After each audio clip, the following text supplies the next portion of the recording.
Hong Kong has been on the boil for 11 weeks now, with a series of violent clashes reported in several parts of the city.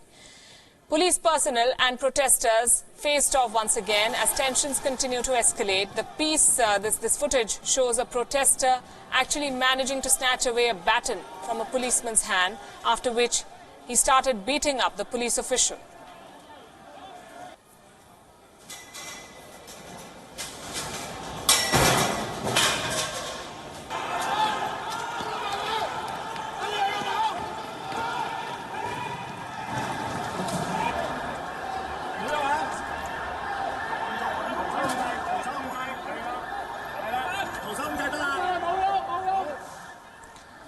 The Hong Kong airport, one of the world's busiest, has been the center of tensions for the last 5 days. The airport reopened in the early hours of the morning after remaining shut for over 2 days with hundreds of flights cancelled. However, tensions remain. There were some incidents of violence even post the reopening. Reports say that 2 people were injured and taken to hospital. The airport authorities have said that they have an order which empowers them to act against the protesters who attempt to hamper operations at the airport. The aim of the protesters has been to reach out to international visitors and try and gather support. It's pretty clear. You can't really misunderstand what they're trying to say here. It's very clear what they're fighting against and why they feel hard done by, and you can understand why they're so upset and angry, and I think that's pretty clear to see, and it's sort of very hard to ignore. So. While tensions have been on the rise, they could spiral out of control if China decides to send in troops to clamp down on protesters, and given several indications, this is a strong possibility. 27 kilometers from Hong Kong, satellite photos appear to show armored personnel carriers and other vehicles at a sports complex in the city of Shenzhen. Shenzhen is a city located across the Hong Kong harbour near the border.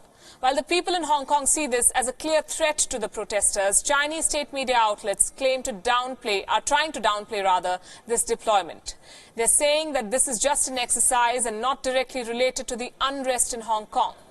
Police, meanwhile, have appealed to the public to restore peace and order. This comes at a time when the focus of the protests have been turned towards police brutality.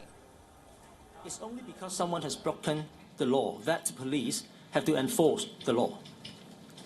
Many innocent citizens and even visitors of Hong Kong have been unfairly affected by protesters' reckless actions. I hope the public will understand that the police use force only as a means to containing the violent situations, and we always use force with restraint. We never wish to see any injury or casualties. If you still believe in peaceful, rational, and non-violent expression of speech, I appeal to you to cut ties with all rioters. We appeal to you to not let violence become a new norm. Please join us in restoring the order of society. The entire world is closely monitoring the situation. Britain's Foreign Secretary Dominic Raab has condemned the violence in Hong Kong. He said that he was concerned after watching images of the clashes and has urged both the sides to engage in constructive dialogue. Taking to Twitter, US President Donald Trump said that many people were blaming him for the situation in Hong Kong. He said that he cannot imagine why. He also expressed hope that the situation will return to normal without any casualties. It's a very tricky situation. I think it'll work out, and I hope it works out for liberty. I hope it works out for everybody, including China. I hope it works out peacefully. Hope nobody gets hurt. I hope nobody gets killed. That was a statement. The president's second tweet is one that caused ripples. He said that the US intelligence had confirmed that the Chinese government was indeed moving troops to the border near Hong Kong. China also denied permission to 2 American warships that wanted to dock in Hong Kong. An amphibious docking ship, USS Green Bay, and a guided missile cruiser, USS Lake Erie, had requested permission to dock. But according to the Pacific Fleet, China rejected this request without offering any reasons.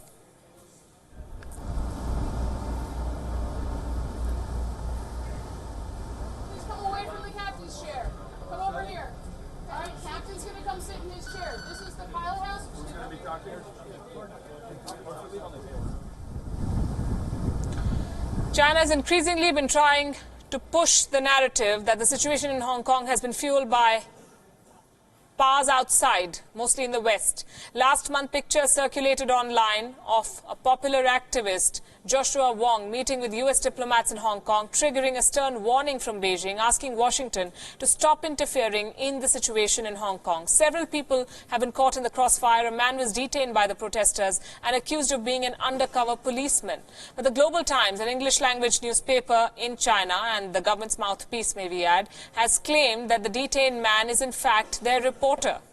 According to the editor-in-chief of the Global Times, their reporter was tied up by the protesters at the Hong Kong airport. This incident happened moments before a scuffle between the riot police and the protesters broke out as the police tried to storm the airport premises. The Global Times later claimed that their reporter was rescued by the police. He has now been discharged. As China continues to flex its muscle and issues threats through troop deployment, Hong Kong could be staring at a military crackdown soon, which will have far-reaching implications for the people of Hong Kong and the region.